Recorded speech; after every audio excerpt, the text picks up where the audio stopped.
આજે ફરી એકવાર આપણે આજના દિવસની અંદર આપણે ગ્રીન ડેની અંદર ક્લોઝ કર્યો છે, મતલબ કે આજે પ્રોફિટ કરીને આપણે ડેને એન્ડ કર્યો છે.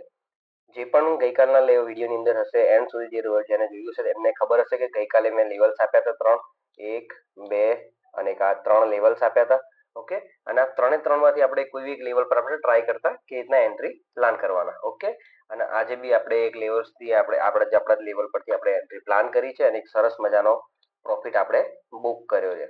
ઓકે, તો ચલો વિડીયોને સ્ટાર્ટ કરીએ. એન્ડ સુધી બનાવી રહેજો, જેથી કરીને હું આવતીકાલના જે બી લેવલ્સ છે એ બી આપવાનો છું. તો એન્ડ સુધી બનાવી રહેશો વિડીયોની અંદર તો તમને મળશે કે ભાઈ આવતીકાલના માટે તમારે કયા કયા લેવલ્સ પર વર્ક કરવાનું છે. ઓકે, તો ચલો વિડીયોને સ્ટાર્ટ કરીએ. જય માતાજી બધાને. ચેનલ પર નવા હોય તો ચેનલને સબસ્ક્રાઇબ કરી લેજો, બેલ આઇકનનો ઓન કરી લેજો, લાઈક કરી દો, કમેન્ટ જણાવજો કમેન્ટની અંદર કે તમે આજે શું કર્યું, પ્રોફિટ લોસ નો ટ્રેડ જે પણ હોય. ઓકે, અને તમને કઈ પ્રોબ્લેમ આવે છે એન્ટ્રી એક્ઝિટમાં જે બી છે મને કમેન્ટની અંદર જણાવો, એનું સોલ્યુશન યા તો કમેન્ટ તમને જે બી તમારો રસ્તો નીકળશે એનો આપીશું. ઓકે, તો ચલો જતા રહીએ આપણે ફરી ચાર્ટ પર અને સમજી લઈએ આજના દિવસનો ચાર્ટ છે. ઓકે, કાલે આ ત્રણ લેવલ્સ આપેલા 1, 2, 3, આ ત્રણ લેવલ્સ આપણા હતા ગઈકાલના, જે ત્રણ લેવલ્સને આપણે આજે વર્ક કરવાનું હતું. Okay, perfect. પછી આજે માર્કેટ થોડુંક ગેપ ડાઉન ઓપન થયું. તમે જો થોડુંક માર્કેટ ગેપ ડાઉન ઓપન થયું છે. થોડુંક ઝૂમ કરી લઈશ તો તમને એકવાર આઈડિયા આવશે. જો માર્કેટ થોડું ગેપ ડાઉન ઓપન થયું, આ એક ગેપ છે, થોડુંક ગેપ ડાઉન ઓપન થયું પણ માર્કેટ થોડુંક પુલ બેક આપી, એટલે કે ભાઈ માર્કેટે વીક બનાવીને એક ગેપ ફિલ કરવાનો બી ટ્રાય કર્યો છે. ઓકે, હવે આ તો ગેપ ફિલ જ થઈ ગઈ કહેવાય. હવે સમજો માર્કેટ એક મસ્ત મજાની સેલિંગ કેન્ડલ બનાવી, એક બહુ મોટી એક કેન્ડલ સેલિંગ કેન્ડલ બનાવી. એની સાથે આપણું લેવલ્સ બ્રેક બી થઈ ગયું હતું. રાઈટ, આપણું લેવલ બ્રેક થઈ ગયું હતું. આપણે સવારમાં ટ્રેડ લઈ લીધો હતો અર્લી મોર્નિંગ, એટલે સ્ટાર્ટિંગમાં જ આપણે થોડો વેઇટ કર્યા બાદ આપણે ટ્રેડ લઈ લીધું. આપણો ટ્રેડ જે લીધો હતો આપણે એ થયો હતો આપણો 5 મિનિટની જતા એકવાર 5 મિનિટમાં, અને 5 મિનિટમાં એક તમને પ્રોપર બતાવી દઈએ કે મેં કેવી રીતના ટ્રેડ લીધો હતો. આ 5 મિનિટની મારી કેન્ડલ, પહેલી આપણી 5 મિનિટની કેન્ડલ. ઓકે, સેકન્ડ કેન્ડલ તમે જુઓ, એની સેકન્ડ કેન્ડલ તમે જુઓ, આ જે સેકન્ડ કેન્ડલ છે એને ચેક કરો એકવાર. આનાથી તમને શું ખબર પડે? જેને બિગનર સિરીઝનો છેલ્લો વિડીયો દેખ્યો હશે કેન્ડલ વાળો, એમને ખબર હશે કે આ કેન્ડલને શું કહેવાય. ઓકે, એમને બી ખબર હશે કે ભાઈ આ કેન્ડલથી શું થાય. આ કેન્ડલ છે ઇનડિસિઝન કેન્ડલ. ઓકે, આને ડોજી કેન્ડલ કહેવાય છે, પણ મેં એને કહું છું કે ભાઈ ઇનડિસિઝન. આ શું પેલું મેં એની અંદર મેં કહ્યું હતું કૂતરાવાળી વાત. એ કૂતરું વધારે પડતું રોડ પર કેમ મરે છે? કારણ ડબલ માઇન્ડ હોય છે. તો આ જગ્યા પર અત્યારે સેલર અને બાયર બંને એક્ટિવ હતા અને એમનું બંને જગ્યાથી પ્રેશર હતું, એટલા માટે આ ઇન્ડિસિઝન કેન્ડલ બની છે. હવે આને જે બ્રેક કરશે એ જ આપણે ટ્રેડ લેવાનો પ્લાન કરીશું. આ આપણો તો પહેલો પોઈન્ટ જે આપણે એક્ઝિક્યુટ કરવાનો હતો, આપણું જે હતું ભાઈ લેવલ્સ બ્રેક થશે આપણે રિટેસ્ટ પછી એન્ટ્રી કરશું. ઓકે, પહેલું આ. બીજો પોઈન્ટ આ હતો કન્ફર્મેશનનો. આ પહેલું કન્ફર્મેશન, આ બીજું કન્ફર્મેશન અને આ ત્રીજું કન્ફર્મેશન. રાઈટ, ત્રણ કન્ફર્મેશન છે. જો પહેલું કન્ફર્મેશન, સેકન્ડ આ કેન્ડલનું કન્ફર્મેશન કે માર્કેટ ઇન્ડિસિઝન છે. જેવું આ માર્કેટ આ કેન્ડલે આ બ્રેક કર્યું આને, એટલે આ ત્રીજું કન્ફર્મેશન. અને ત્રીજું જેવું કન્ફર્મેશન આપણને મળી ગયું, આ કે જેવું આને લો બ્રેક કરીને માર્કેટે નીચે ક્લોઝિંગ આપી દીધી, ત્યારબાદ આપણે તૈયારીમાં એન્ટ્રી પ્લાન કરી દીધી. એન્ટ્રી કરતાની સાથે તમે જુઓ મસ્ત મજાનું થોડુંક ઉપર ગયું હતું લોસ માટે, બટ પ્રોપર એસએલ પરફેક્ટ જગ્યા પર રાખશો તો કંઈ નહીં થાય. પ્રોપર જશે માર્કેટ અને પ્રોપર તમને આપશે કે ભાઈ તમારું પ્રોફિટ તમારું મળી જશે. જુઓ તમે, હવે મેં આ પ્રોફિટ આટલો કેમ લીધું, આટલા સુધી કેમ વેટ કર્યો, કેમ આગળ વેટ ના કર્યો? માર્કેટ તો આગળ બી ફોલ કર્યું હતું, મસ્ત મજાનું ફોલ કર્યું છે. જો માર્કેટ પછી તો ઓકે, બટ આ જે પણ હોય જેના માટે મુવમેન્ટ આવી હશે. ઓકે, પણ આજે ટાઈમ હતો, આ ટાઈમ જો માર્કેટ કન્સોલિડેશન, મારા એક્ઝિટ કર્યા બાદ માર્કેટ થોડું ઉપર ગયું, બાદ કન્સોલિડેશન, એકદમ પ્યોર કન્સોલિડેશન. પછી એના પછી એક બ્રેક આવ્યું અને ઇમ્પેક્ટ મૂવ કહેવાય જેને કહેવાય, તે એકદમ તાત્કાલિક મુવમેન્ટ આવી ગઈ. કોઈને એન્ટ્રી કરવાનો બી ચાન્સ નહીં આપ્યો આ કેન્ડલની અંદર. વધારે પડતા તો બધા બાયરો બેઠા છે આગળ, બધાના સ્ટોપ લોસ આ કેન્ડલ લઈ ગઈ હશે. ઓકે, તો હવે મેં અહીં આગળ એક્ઝિટ કરવાનો કેમ નિર્ણય લીધો? કારણ કે મેં અહીં આગળ ઓવાય જેવું ચેક કર્યું તો ઓવાય નીકળતું હતું ભાઈ આ જગ્યા પર. ઓવાય સૌથી વધારે હતું, શું છે? 25,300. 25,300 જે હતું ત્યાં આગળ ઓવાય વધારે હતું, અને વધારે હોવાના કારણે મેં આ જગ્યા પર મેં એક્ઝિટ કરવાનો પ્લાન કરી દીધો. કારણ કે અહીંથી માર્કેટના બાય સાઈડ માટે ઓવાય વધારે હતું, તો મેં રિસ્ક લેવા નતો માંગતો. એ ડિસન્ટ પ્રોફિટ મને મળી ગયું હતું, જેટલું મને પ્રોફિટ જોયું હતું મને કેશ થઈ ગયું હતું, મેં એટલું લઈ લીધું હતું. બરોબર છે.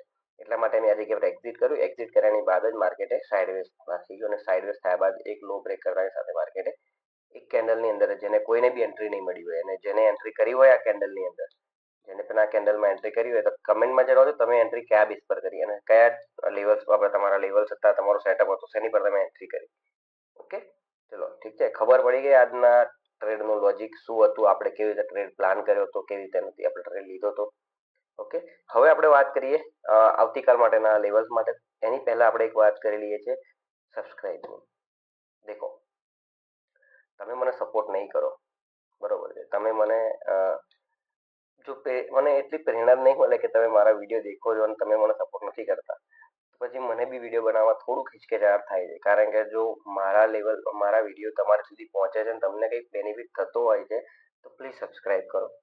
ઓકે, સબસ્ક્રાઇબ કરશો તો મને બી મોટિવેશન મળશે કે મારે શું કરવું. સબસ્ક્રાઇબ કરો, લાઈક કરો કે ભાઈ તમે કમેન્ટ કરો, ગમે તે કમેન્ટ કરો, સમજો કામની વસ્તુ કમેન્ટ કરજો, ગમે તે એટલે કે ગમે તેવી કમેન્ટ નહીં, કામની વસ્તુ કે જે તમને ના ખબર હોય, તમારે શીખવી છે મારી જોડથી, એવી કઈ વસ્તુ મને કમેન્ટ કરો, લાઈક કરો, તમારા ફ્રેન્ડ સાથે શેર કરો. બિઝનેસ એવી સ્ટાર્ટ થઈ ગઈ છે એના બી વિડીયો તમે વોચ કરો. તમે શીખશો તો તમને લર્નિંગ પર ફોકસ આપશો તો તમે શીખશો. ના કે જો તમને એવું હશે કે ભાઈ હું તમને ટેલિગ્રામની ચેનલ પર તમને ટિપ્સ આપી દો, આ આપી દો, ના એવું નહીં. તમે પહેલા પોતે શીખો. ઓકે, પહેલા તમે પોતે શીખશો. મને લાગશે કે ના હવે જેન્યુઅન બધા માણસો તેમને શીખવા માટે રેડી છે તો હું ટેલિગ્રામની ચેનલ પણ બનાવીશ અને એની પર તમને એડ પણ કરીશ ગ્રુપની અંદર ટેલિગ્રામના, અને ત્યાં આગળ આપણે ચર્ચા કરીશું, પણ હમણાં તો નહીં પ્લીઝ. તો એના કરતાં બેટર છે તમે શીખવાનો ટ્રાય કરો. શીખશો તો તમે માર્કેટની અંદર ટકશો. મારા ટિપ્સ પર તમે ટકવાનો નથી માર્કેટ, સમજો. જો હું બી કોઈના ટીપ પર આધારિત રહ્યો હોત તો આજે હું આ જગ્યા પર ના હોત. બરોબર છે, તો પ્લીઝ શીખવાનો ટ્રાય કરો, લર્નિંગ પર ફોકસ કરો. જેટલું લર્ન કરશો એટલું અર્ન કરશો. ઓકે, તો એના માટે જ કહું છું લર્નિંગ પર ફોકસ કરો. વિડીયો મારા બી વોચ કરો, બીજા બી ટ્રેડર છે, બીજાના વિડીયો બી છે યુટ્યુબ પર, બધા બહુ વિડીયો છે, વોચ કરો, શીખો, લખો.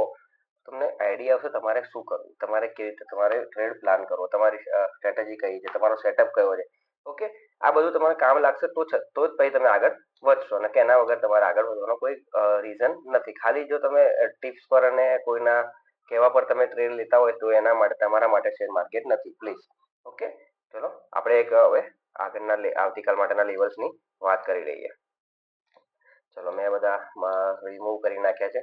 હવે ફરીથી આપણું એનાલિસિસના પ્રમાણે જ આપણે પહેલો આપણો હાઈ એન્ડ સેકન્ડ આપણો લો. ઓકે, આ બે ટ્રેડ આપણા બે લેવલ્સ આપણા રેડી થઈ ગયા છે. હવે માર્કેટની અંદર ત્રીજું લેવલ્સ એક રાખવા જેવું છે અને એ તમને દેખાઈ રહ્યું છે. આ જગ્યા પર લો તમે દેખો, એક આ લો છે અને એ જ જગ્યા પર સેમ માર્કેટે આજે કન્સોલિડેશન બી કર્યું છે. સમજ્યા? એ જગ્યાએ માર્કેટે સેમ જગ્યા પર કન્સોલિડેશન બી કર્યું છે. તો આપણી જોડે એક પરફેક્ટ લેવલ આપણી જોડે મૂકી દઈને આવે છે આ જગ્યાથી. જો આ રીતે ના કરવું હોય તો ઝોન માર્ક કરી શકો છો તમે. સમજો આ રીતનું તમે એક ઝોન બી માર્ક કરી શકો છો. ઝોન તમને મોટું લાગતું હોય તો એને થોડુંક નાનું કરી દો, નેરોમાં કરી દો તો બી વાંધો નહીં આવે. રાઈટ, તમે આ રીતે કંઈક પ્લાન કરી શકો છો. બેટર એ જ છે કે તમે લેવલ્સ રાખો અને લેવલની આસપાસ તમે કંઈક ઝોન બી બનાવવું તો ઝોન બનાવો, લેવલ બનાવવું તો લેવલ બનાવો. ઓકે, તમે જે બનાવશો એ પ્રીવિયસમાં કોઈ એવું લેવલ્સ નથી દેખાતું જે આપણને કામ લાગી શકે આજના દિવસ માટે. ઓકે, નથી. ચલો ઠીક છે, આટલા લેવલ્સ છે જે બી આપણા 3 લેવલ્સ આજના માટે.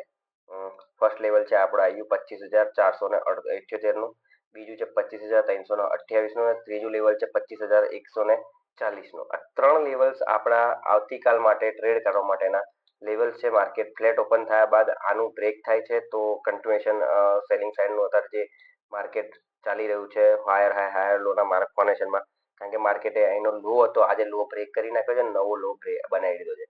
ઓકે, તો માર્કેટની અંદર સ્ટ્રક્ચર તમે જોઈ લો એકવાર, લોઅર લો, લોઅર હાઈ, લોઅર લો, લોઅર હાઈ અને લોઅર લો. રાઈટ, આ લોઅર લો બન્યો છે. તો એક માર્કેટની અંદર આ જગ્યાએથી આપણે ફિબોનાચી બી માર્ક કરીશું ને, તો આ જગ્યાએ એટલે કમ્પ્લીટ 0.5 આપણે વાત કરી હતી આ ઝોનની, તો એક્ઝેક્ટ ત્યાં જ માર્કેટ આવીને ઊભું રહે છે. તો વેટ કરજો માર્કેટની અંદર કઈ જગ્યાએ તમને ટાર્ગેટ મળે છે. તો મારા તરફથી તો આજની તારીખ કાલે થોડુંક પુલ બેક આવશે 0.5 ની આસપાસ, યા તો આની આસપાસ, આ લેવલની આસપાસ આવશે માર્કેટ. આ લેવલની આસપાસ આવ્યા બાદ પાછું રિટેસ્ટ ફોલિંગ કરશે તો એને કરવો છે, તો નહીં કરે તો પછી આને બ્રેક કરીને આ રીતે ટાર્ગેટ આપવા માટે નીકળશે. આ સિનારીઓ છે બંને ગઈકાલ માટે. ફ્લેટ ઓપન થયા બાદ જો માર્કેટ નીચે બ્રેક કર્યા બાદ પાછું રિટેસ્ટ કરીને પાછું નીકળે છે તો એન્ટ્રી પ્લાન કરીશું સ્વિંગના લોથી. અને જો માર્કેટ સ્ટાર્ટિંગથી જ ઉપર જતું રહેશે તો માર્કેટની અંદર અહીં આગળ કોઈ એવો સિનારીઓ બનશે જો સેલિંગ સાઈડ માટે સેલ કરશું, અધરવાઇઝ બાઇંગ માટે અહીંથી જ આપણે કન્ફર્મેશન લઈને નીકળશું, કારણ કે અહીં આગળ 0.5નું લેવલ પણ આવે છે. અને સાથે સાથે તમે મસ્ત મજાની અહીં આગળ મને ચાલુમાં મળી ગયું છે કે એક એફપીજી દેખાઈ રહ્યો છે. એક એફપીજી આ જગ્યા પર છે, આ 3 કેન્ડલની વચ્ચે એક આ એફપીજી બન્યો છે અને એક એફપીજી આ છે. તો બે એફપીજી બને છે. સેકન્ડ એફપીજી આ જે ઉપરવાળો એફપીજી ત્યાં જ માર્કેટનું 0.5નું લેવલ પણ તે જ જગ્યા પર આવે છે. તો કન્ફર્મેશન બહુ જરૂરી છે. જેમ કે આજના ટ્રેડમાં મેં 3 કન્ફર્મેશન લીધા, મારું લેવલ બ્રેક થયું, મારું રિટેસ્ટિંગ થયું, સેકન્ડ એની પછી મારી કેન્ડલ જે સ્ટ્રોંગ કેન્ડલથી બ્રેક થયું લોનો, ત્યારે મેં એન્ટ્રી લીધી. 3 કન્ફર્મેશન જરૂરી છે.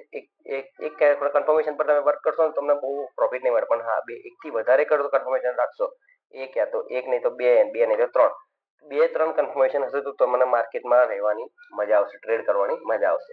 ઓકે, મેં આજે તમને બતાવ્યું તમારે શું કામ કેવી રીતના કામ કરવાનું છે, તમારે ટ્રેડ કેવી રીતના કરવાનો છે. ઓકે, કઈ બી પ્રોબ્લેમ લાગે, કઈ બી ભૂલ તમને ખબર ના પડી તો કમેન્ટની અંદર જણાવજો. વિડીયો ગમ્યો હોય તો લાઈક કરી દો, સબસ્ક્રાઇબ કરી લો, શેર કરી દો તમારા ફ્રેન્ડ સાથે. ઓકે, ચલો મળીએ એક બીજા વિડીયો સાથે. ત્યાં સુધી લર્નિંગ પર ફોકસ કરો. જય માતાજી.